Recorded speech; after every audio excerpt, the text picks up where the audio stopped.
Everybody wants a crazy nigga until he got you hiding and dodging bullets. If you see the signs, don't ignore it, y'all. Domestic violence is real, not just in movies. This nigga done broke several phones, busted windows out, followed me from my house to wherever, bit me several times, threw me into walls, made me walk places with a gun to my back, put all my stuff in a sewer, held me hostage in a house and didn't let me leave, sat and waited at abandoned houses and watched me, pulled my whole sew-in off, leaving bald spots, all that. Now he done set my hair on fire and shot my house up. That ain't even half the shit he did, but I'm telling y'all, that ain't where it's at. If y'all see the signs, don't ignore it. I should have left that nigga a long time ago. Now I ain't even safe in my own house. This is a Facebook post made on September 21st, 2018, just a few weeks before her cry for help never came. You are now listening to The Infamous Ones, a true crime podcast hosted by Kay on Spotify. A podcast aimed to uncover and share the stories behind heinous and insane acts that have been overlooked or overshadowed by mainstream media, getting justice for the voices that can't speak. What's up, y'all? It's your girl Kay, and I am the host of The Infamous Ones, a true crime podcast, a podcast designed to focus on crimes committed in the Black community that you don't hear about in mainstream media, giving a voice to those victims that have otherwise been silenced. This week's infamous case is that of Lashonda Childs and her murderer, Trindell Goodwin. Lashonda Sharice Childs was born October 5th, 2000 in Dayton, Ohio, to Nina and Joseph Childs. Lashonda is third of four children, her sister Melissa, brother Jalen, and her brother Joseph Childs Jr. Lashonda was one of those that I would like to think came out the womb with a plan. Like from my research, she pretty much had it together more than most, like more than most adults. And I kind of get the vibe that she came from the kind of family that, taught her the value of a dollar, taught her how to work, get her money up. I mean, the girl was 17 and she was an esthetician. She had her own business, the Beauty Bender, where she did body waxing, makeup, nails, everything. It's some grown ass folks out here that are nowhere near that level, okay? Those close to her said that she was about her money to the point that, she would often take over the house with her beauty supplies. But you know what? Honestly, I wouldn't even care. Like, girl, get your money. You out here, getting it out the mud. So I'm feeling it. Go ahead. Clutter up the house. I don't care. Now, one of her best friends, Gina Johnson, described her as an amazing person. She states she was very easygoing and, of course, about her money. An amazing friend. She had a great aura. She attended Thurgood Marshall High School in Dayton, Ohio, where she either graduated class of 2017 or 2018. I was not able to confirm, but she did begin courses at Sinclair Community College. And I mean, like I said, the girl was just amazing. Like she was really out there grinding. Financially, she was pretty much on her own, but she was there for her family. She and her family were very close. They helped each other out, they looked out for each other. She was definitely close with her older brother, Jalen. Now, even though she was close with her family and, she was about her money, Lashonda was still very much a teenager, okay? And being a teenage girl at that, you're gonna have those moments where, you people getting on your nerves a little bit and you ain't trying to hear what they gotta say. You're gonna bump heads somewhat. And that's how it was with Lashonda. At times, she felt like her family wasn't there for her. And, I can't really give an opinion on that because, again, she's a teenager. And I know as a teenager, there were plenty of times that I felt like, ugh, my parents are working my nerves. They don't understand me. I just wish they'd leave me the hell alone.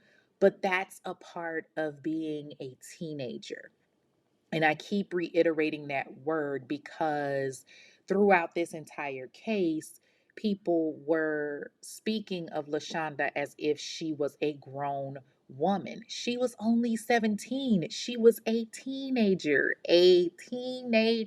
okay? She was very close with her family. Yeah, they bumped heads every now and then, but what family doesn't? They had a lot of love for each other. And if you were able to see any of the interviews, and from the interviews that I saw from the episode that was aired from Fatal Attraction, it was a lot of love between them. And, they really cared and were really scared for Lashonda. Now, in September of 2017, Lashonda met Trendell Goodwin. Trendell Lamont Goodwin was born May 13th, 1990, to Barbara Goodwin.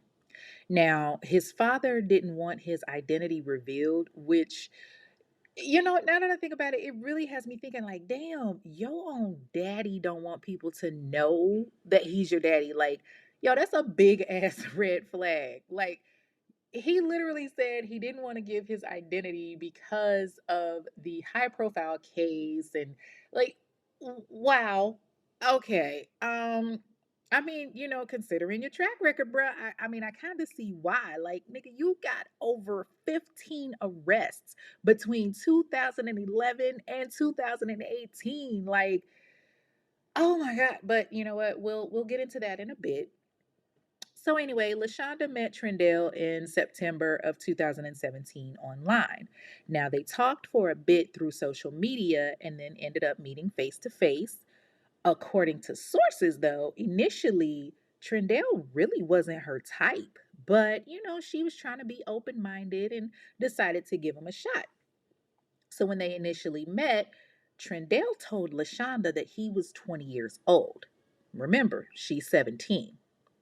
Now, shortly after they got together and made it official, that's when Trendell's real nature really started to just like come out.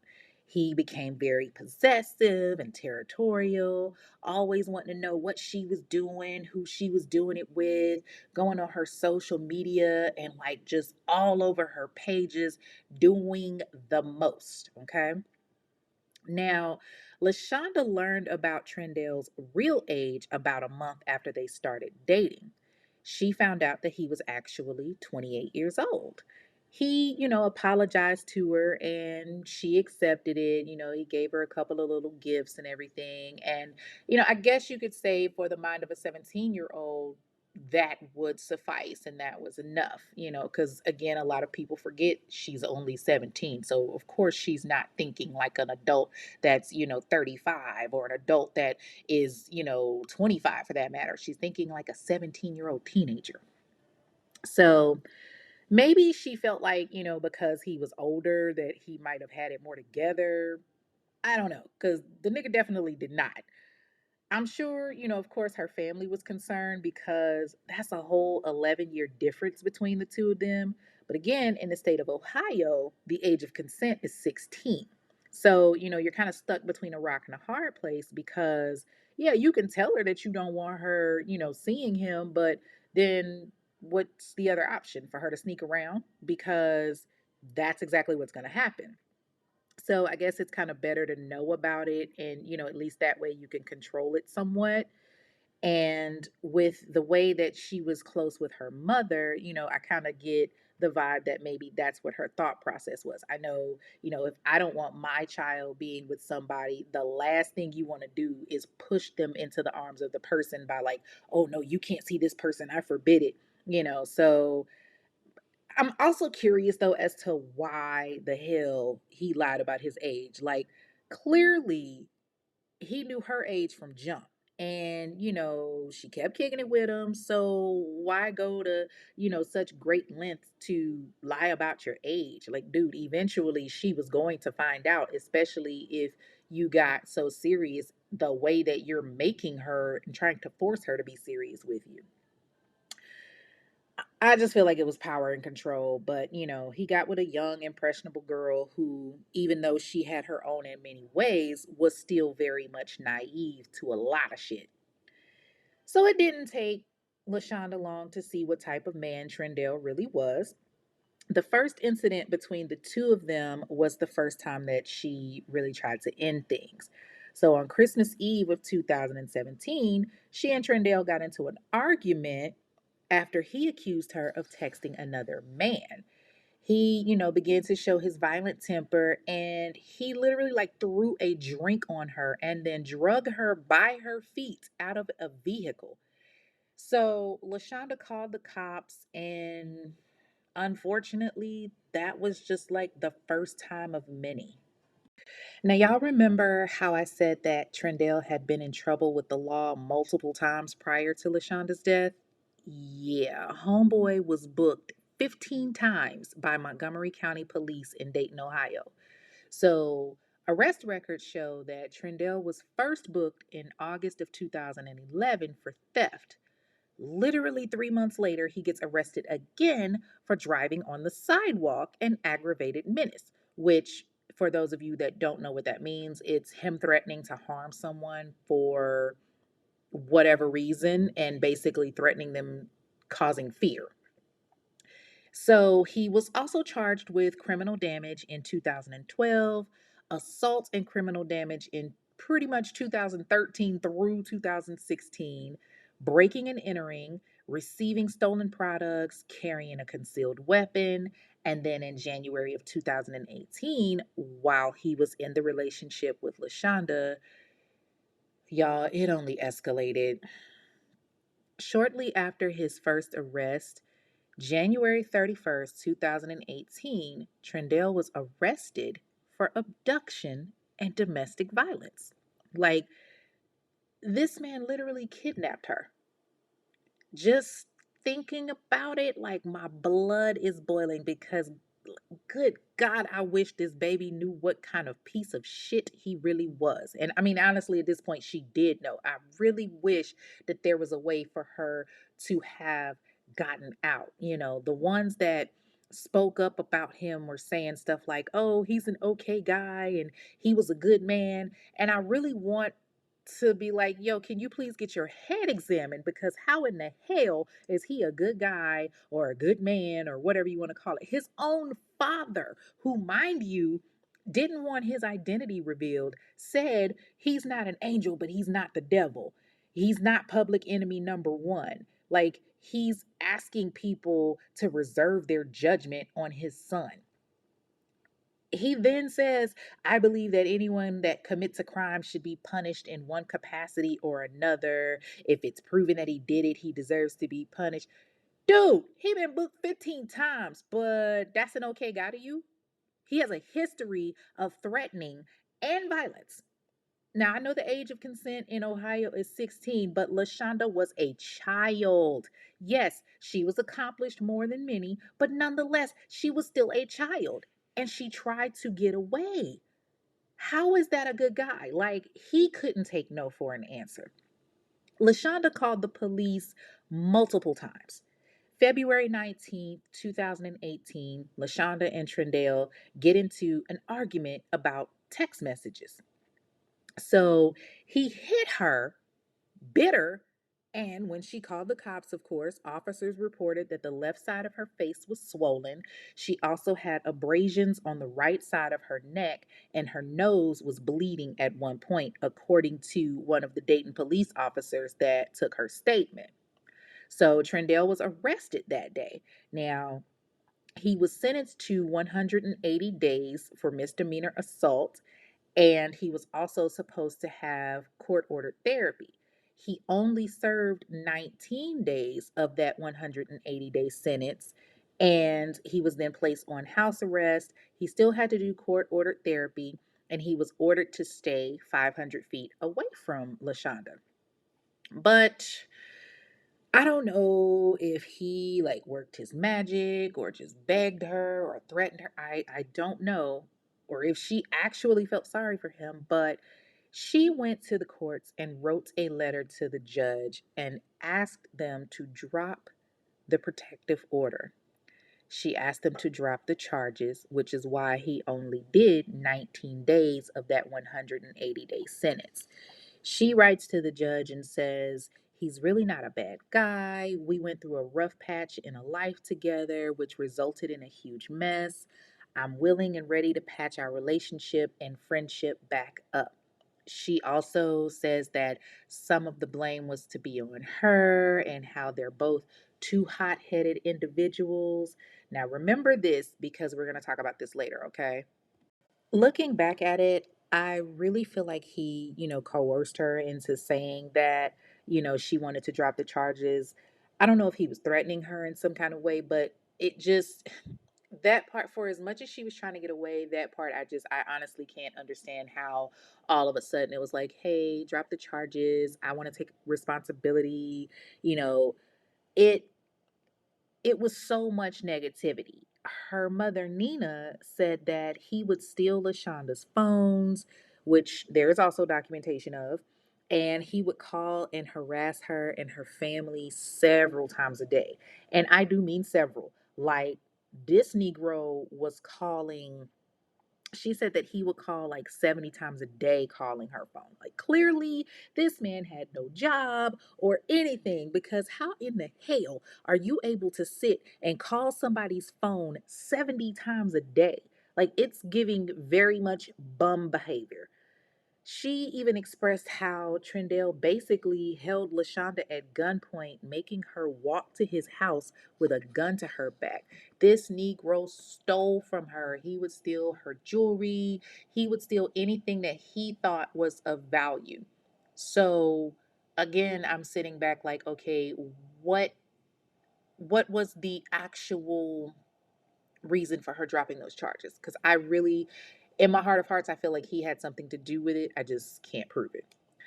So, Lashonda wanted desperately for Trendell to leave her alone. She had posted of how, she wished her father, who was incarcerated at the time, she really wanted him to get out and just like beat this dude's ass, as she should. Cause I'm gonna be calling every Negro I know to stomp a mud hole in your ass. But Lashonda had, gotten herself into a little bit of trouble too. So in July of 2018, there was actually a situation where she popped up at Trendell's sister Sharita's house and demanded that he come outside.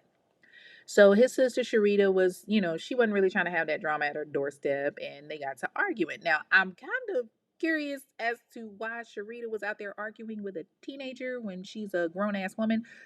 But, things escalated and Lashonda ended up pepper spraying this girl. Like, yes, maced her.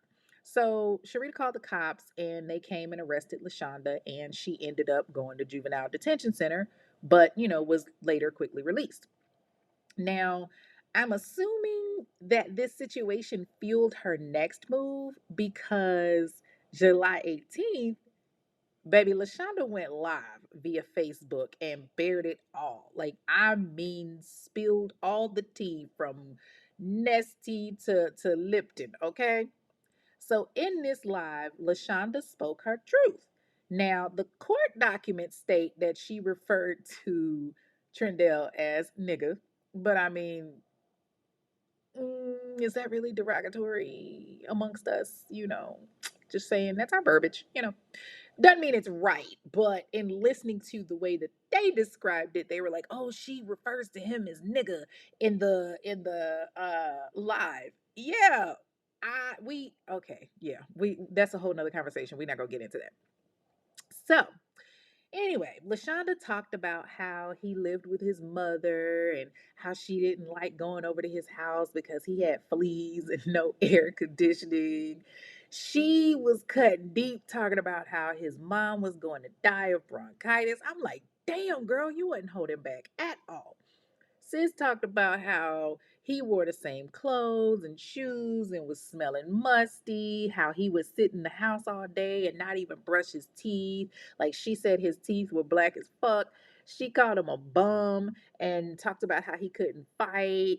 She had mentioned a situation where a bunch of niggas had pulled their guns on him and he acted like he didn't even know her. But then, like, later on, he's calling her crying. She talked about how he would follow her and her friend in a lift. Like, who does that? Like, bruh, how you even ordered like car service to do that? Like, you got to put in a destination when you order car service, bruh.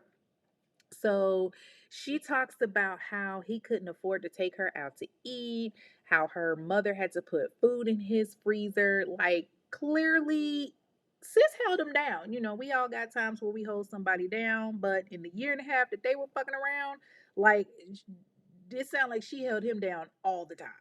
Like, at some point I'm wondering, did he sit back and think like, okay, hey, you know what, let me get my shit together, let me get my life together, and get up off my ass and get a job or do something, so maybe I can give my woman something other than dick.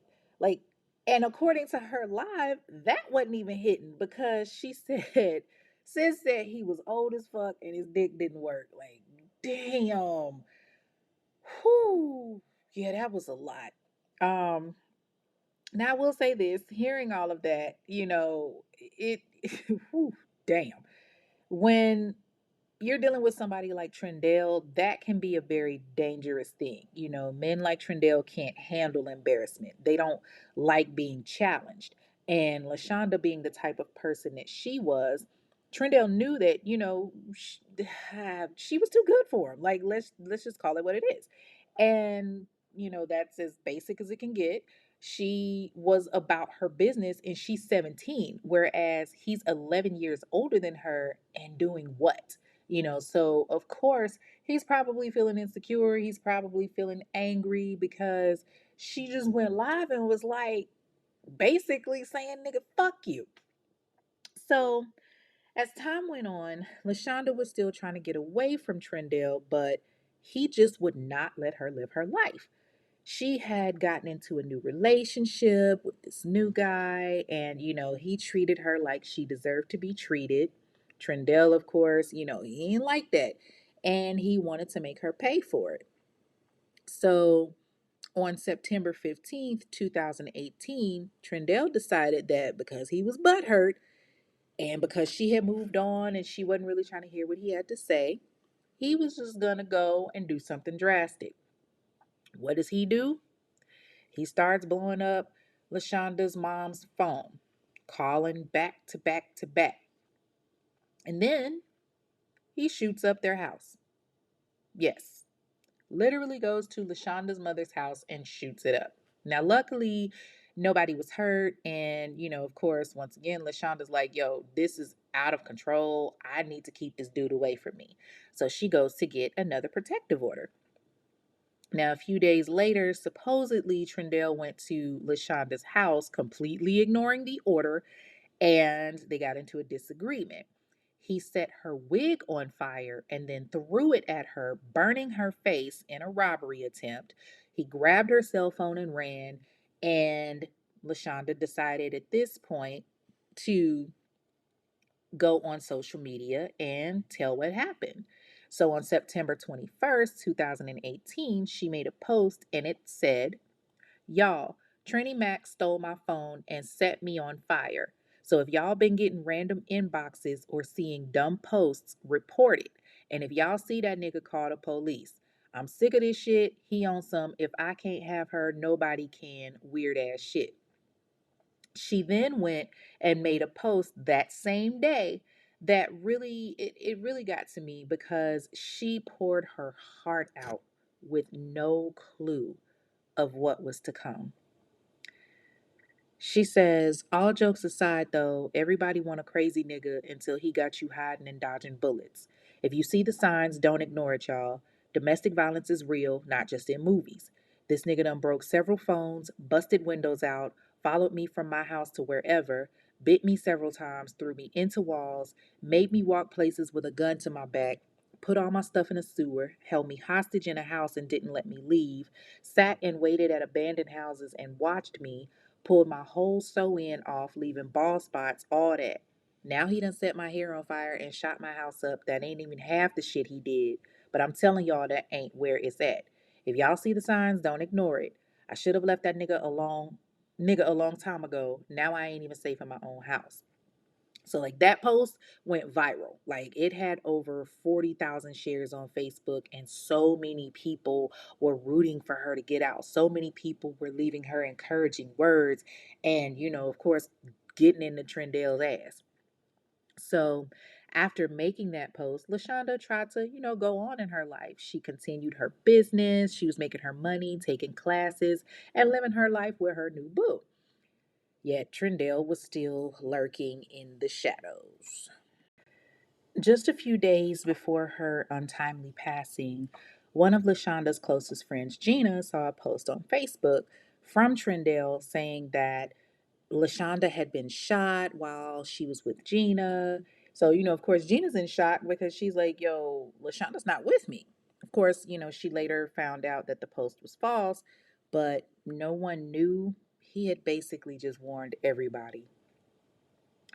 On October 2nd, 2018, just 3 days before Lashonda's 18th birthday, she decided that she needed to get the last of her things from Trindale's house. Now, she was with her boo, who, of course, was more than willing to go with her because he didn't want her going over there by herself. Now, there was a third party that was with them, but they stayed behind at the car and they pretty much weren't mentioned outside of that particular scene, so to speak. Like, no one knows their name. Now, there are different reports that state why Lashonda and her boo were going over there. Y'all know it's two sides to every story, his side, her side, and the truth. Okay. So, according to Trendale, Lashonda and her boo went over there to jump him. When they pulled up, they texted him to come outside, and Lashonda's boo got ready to, run up on him. Trendale, who had came outside with his gun, pulled it out and aimed it at Lashonda's boo, but then said that he wanted a fair fight and put the gun on the porch and walked down the street. Negro, please. That don't even sound believable. So, so you mean to tell me they pull up, they ready to fight. You pull out your gun to stop them, then say, "I want a fair fight," and walk off? Like, make that make sense, bruh. So apparently, after this magical story happened, Lashonda ran to go get the gun, but Trindale beat her to it and put the gun in his waistband. And that's when Lashonda said, fuck it. They get in the car, and supposedly her boo tried to run him over. And Trindale claims that he shot in self defense. Like, this story got so many holes. Oh, my damn. So, if that's the case, why come outside if you know she got a restraining order? If she got the restraining order and you know she coming, why not call the cops? Why fight a nigga that's claiming he trying to square up? Why risk more jail time? And if you went out there with the gun, why not just go back in the house if you felt like you were outnumbered? So you really felt like her dude and her were gonna beat your ass. So why not do any of that? You had a gun. Now, the prosecution and Lashonda's boo had a completely different argument. They claimed that on October 2nd, 2018, Lashonda and her man went to the house on Shoup Avenue to go get her things. Now, again, she didn't want to go by herself, and so her man offered to go with her because she got tired of waiting for the police. According to her man, Trendale was the aggressor, and they got into an argument.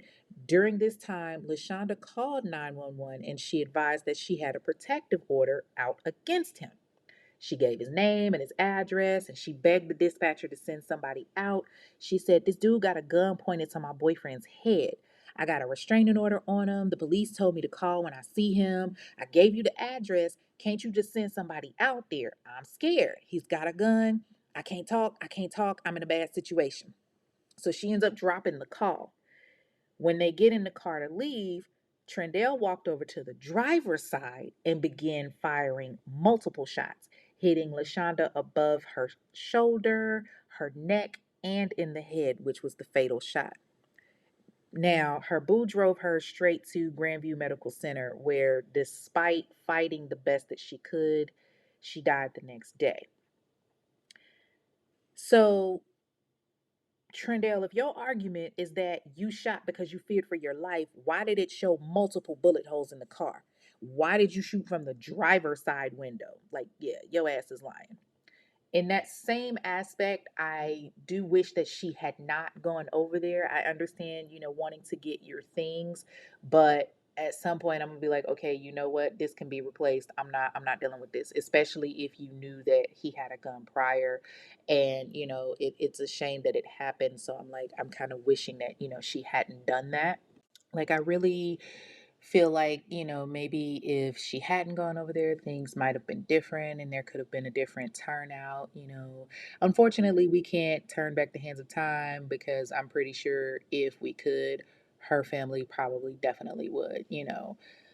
So, Trindell was arrested the day of the shooting and was charged with felonious assault and weapons charges. His bond was set at $1 million. So, he was basically stuck sitting in jail. Now, while the cops were dealing with Trindell, Lashonda's mother, Nina, is learning of her daughter's death. So Nina was at home when police came knocking on her door, and they told her initially that there had been an accident. So they're asking her about her Trindell's relationship with Lashonda, and she says, "I told them that there was a protection order in place.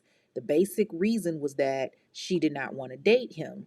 He had posted lots of things on Facebook, things like he would kill her." So, at that point, detectives then told Nina that her daughter had been shot and they took her to Grandview Medical Center. Now, her son Jalen was at Walmart and, he was getting his shopping done. Shout out to Walmart. Ugh, sorry, so random. Anyway, so he was at Walmart getting his shopping done when he got the phone call from his mom. So, when she tells him what's going on, he drops everything and he heads to the hospital. Now, Nina, Lashonda's mother, she's like, it's obvious. Like she said, she looked at her and she knew that she had already died.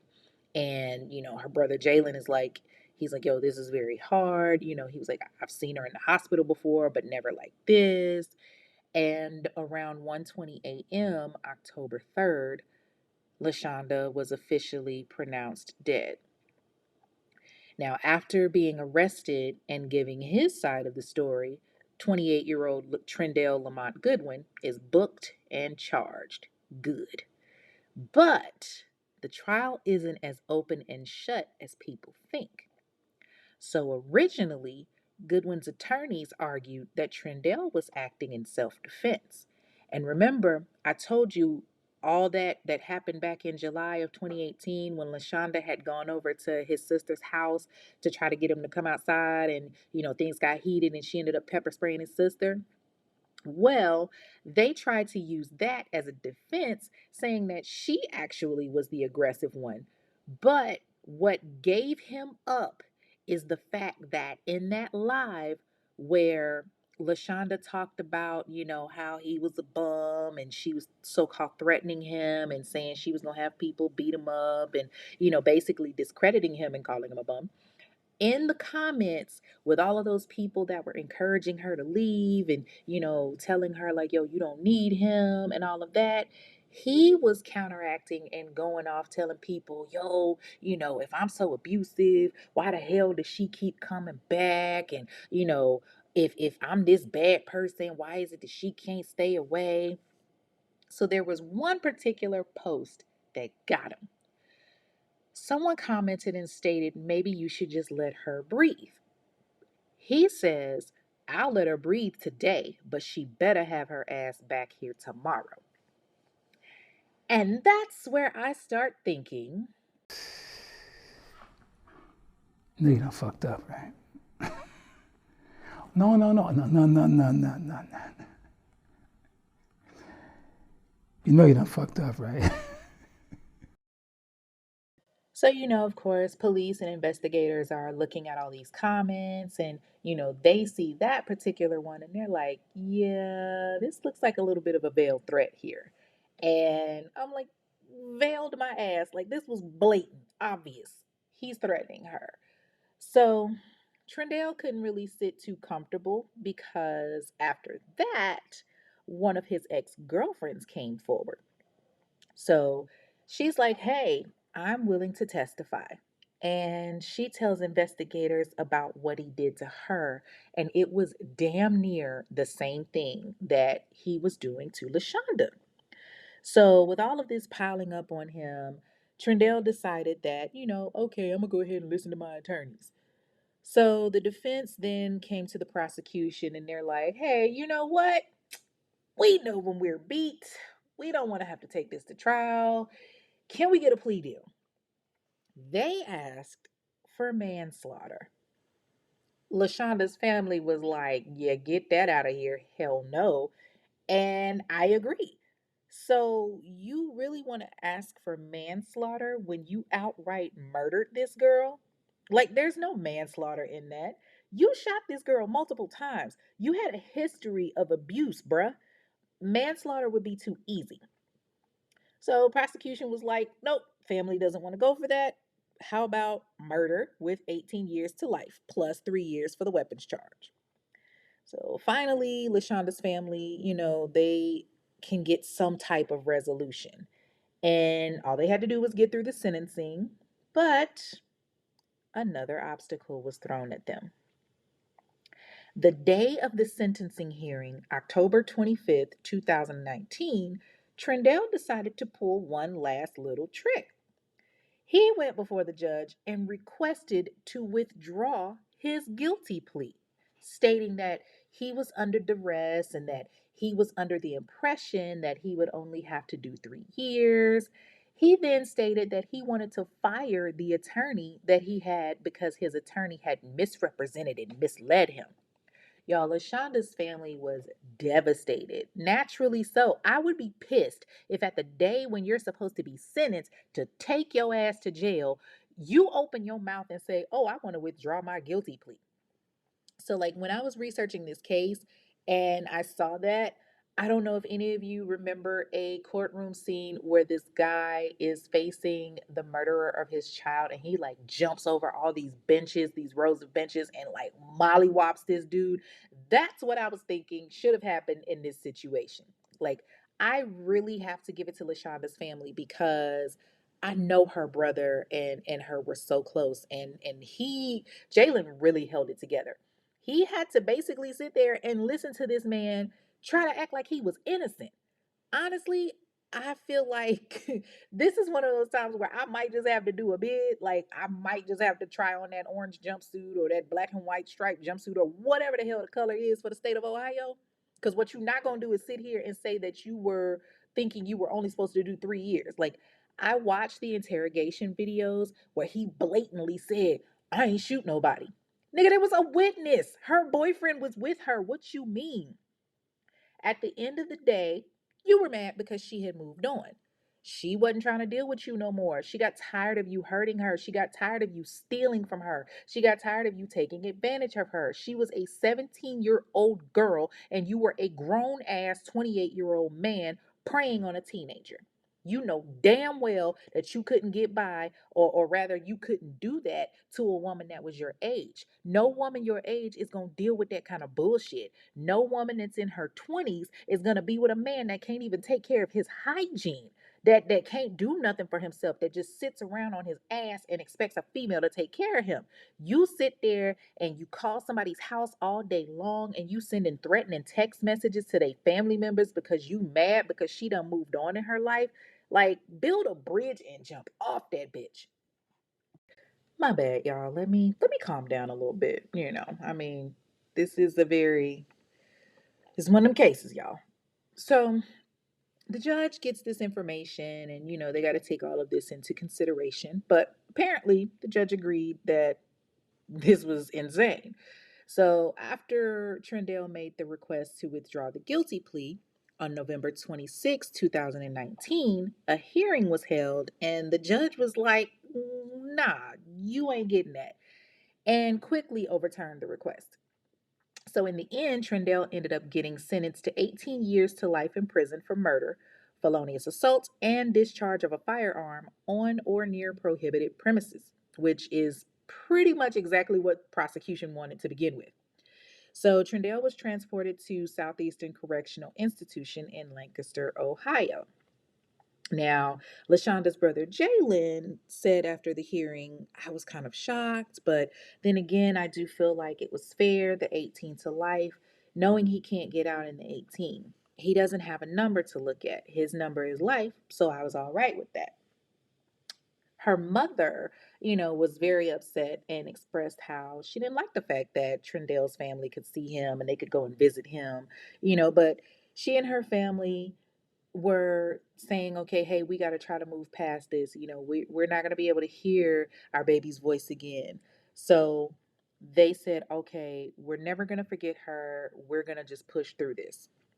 Now, the prosecutor, Matt Hack, when he was interviewed, he said this 17-year-old victim had posted multiple times on social media about how scared she was of this defendant. The defendant had a history of violent behavior towards the victim, whom he eventually shot and killed. It is vitally important that anyone who is the victim of domestic violence immediately contact the police and follow through in order to hold the abuser responsible. But I mean, does a piece of paper really hold someone responsible? Like, clearly she had a protective order and it did nothing. And there have been so many instances. We talked about the case of Courtney Thornton. She had a domestic situation. She had a protective order against her husband, and yet it did nothing. She was still killed. So it's like, okay, what exactly is this piece of paper protecting? How many more people have to die? How many more women have to be killed at the hands of the ones that claim to love them before something is done?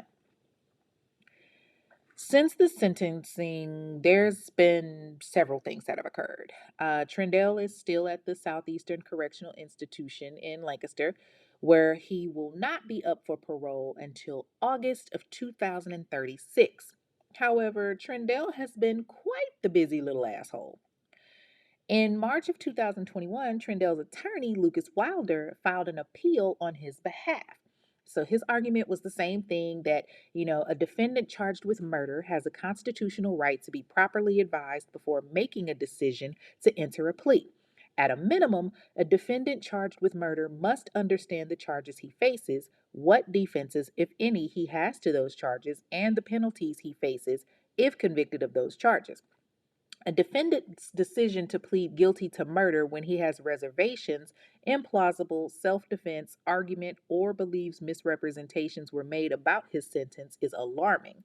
When such is the case, a plea is not voluntary, knowingly, and intelligently made. Trendell Goodwin made such a decision the morning of his first day of trial with a jury pool waiting in another courtroom to start the trial. What a crock of bullshit.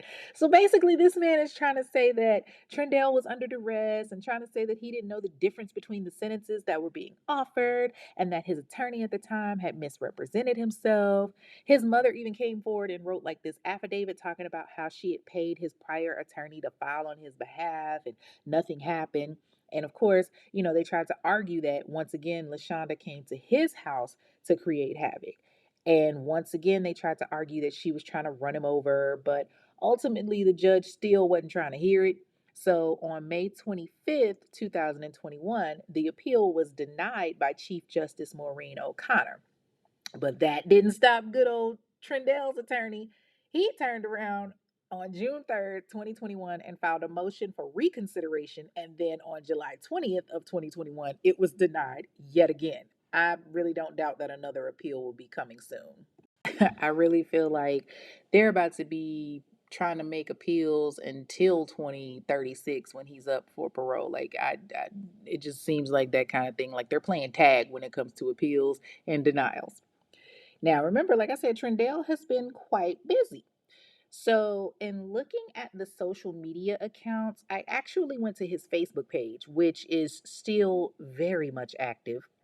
His Facebook name is Trini Mac. Now, I'm guessing that something happened or he was pissed off about something, whatever the reason may be, because on September 3rd, 2002, which was just last year, he took to Facebook and made a post stating, "It's crazy you bitches used to love my dirty draws, but flipped on me after hearing they side of the story, shaking my head, calling me crazy, a monster, a killer, all type of shit. Stop answering my calls. Said fuck me, but where is the proof? A fake save me post. I'm not in the business of hurting bitches. I treated over half you bitches good, paid y'all bills, bought y'all little dirty ass kid shit, Never put my hands on y'all, but since this girl said I'm a woman beater, it must be true, huh? Since this girl said I'm a stalker, it must be true, huh? I never been a sucker. She made all them fake ass posts on my shit. The only reason I deleted my real poppin' page. She lied about her age. She bragged about nobody not knowing how old she was. She was selling her body to 50-year-old men.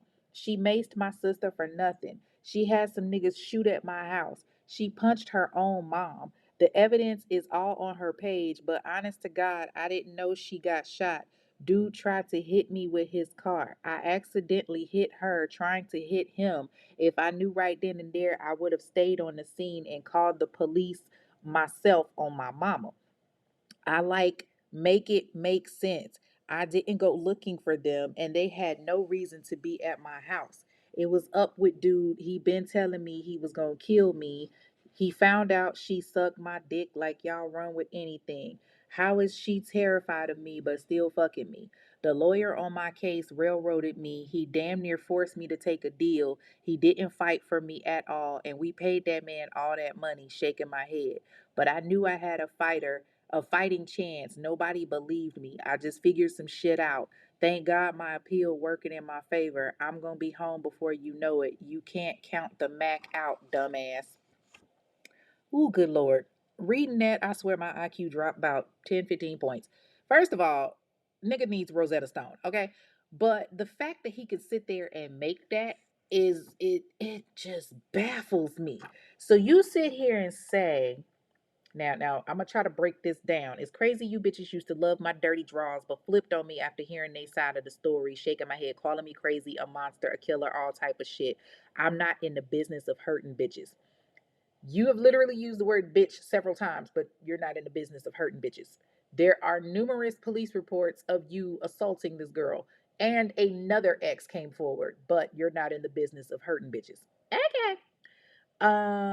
You treated half you bitches good, paid y'all bills, bought y'all little dirty kid shit with what money? With the money that you stole? Oh, okay. Um, then you say, oh, so she lied about her age. She bragged about nobody not knowing how old she was. Bruh, you lied and told her you were 20. You lied about your age, not her. So she had some niggas shoot at your house. Okay, so did they all miss? Because police never said that they saw any bullet holes in your house, but they saw where her house had been shot up. Oh, okay. Then you say you accidentally hit her trying to hit him. So you shot that many times. You shot her in the neck, the shoulder, and the head, but you never hit him once. Be for real, bruh. You shot her, okay? Whether you were trying to get him too, he did not get hit, but you damn sure shot her. Then you say, oh, he found out she sucked me off. Y'all run with anything. How is she terrified of me and still fucking me? You make it seem like she had a choice. Like, clearly you were a stalker. Clearly you're abusive. Clearly you have issues. And the fact that you literally sit there and think that you're going to be home before anybody knows it, bro, you are delusional. Okay? That is the word of the day, delusional. Like this is just it makes my stomach hurts. Like this dude is a complete asshole, a complete narcissist, an abuser, and a murderer. There's just no way around it. Like, dude, you are a flat out murderer and have the audacity to sit here and make a post like that, like you are innocent. You knew you shot that girl and you ran. Don't sit up here and try to say, oh, well, if I had known I had hit her, I would have stayed. No, you wouldn't have, because you didn't stay none of the other times. Like, oh, Jesus. Okay, let me calm back down. I'm sorry. I'm back, y'all. So, as to Lashonda's family, they continue to push through. You know, her friends and close loved ones post on her wall frequently of how much they miss her and, they're living out her legacy.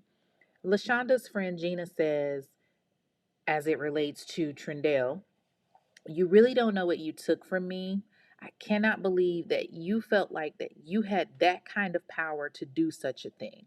I just want to know why. I need to know why. I just want to hear it from you. Lashonda deserves all the light she can get.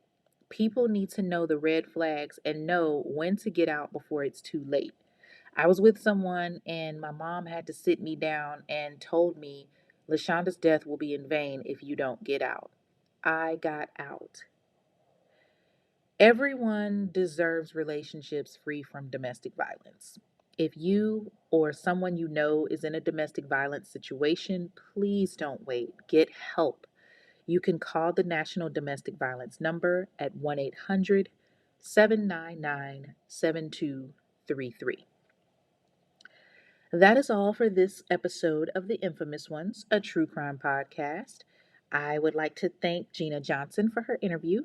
Be sure to follow on Instagram at Infamous One Podcast. That's infamous number one podcast. You can also follow me on TikTok at Infamous One Podcast, which is also Infamous number one podcast. And join the Facebook group, The Infamous Ones Podcast. Please leave a review, comment, and give a star rating. If you have a case you want to hear more on that you feel has been ignored in the Black community, send an email to the infamous ones podcast at gmail.com. Just as a reminder, our episodes will now air on Wednesday evenings. So no more Sunday nights. You guys will get me on Wednesday. Until then, I'm your girl Kay. Thank you for tuning in, and I'll see y'all next week. Peace. Thank you for listening to this episode of The Infamous Ones, a true crime podcast hosted by Kay. Be sure to like and comment on your favorite podcast platform and subscribe so that you never miss an episode.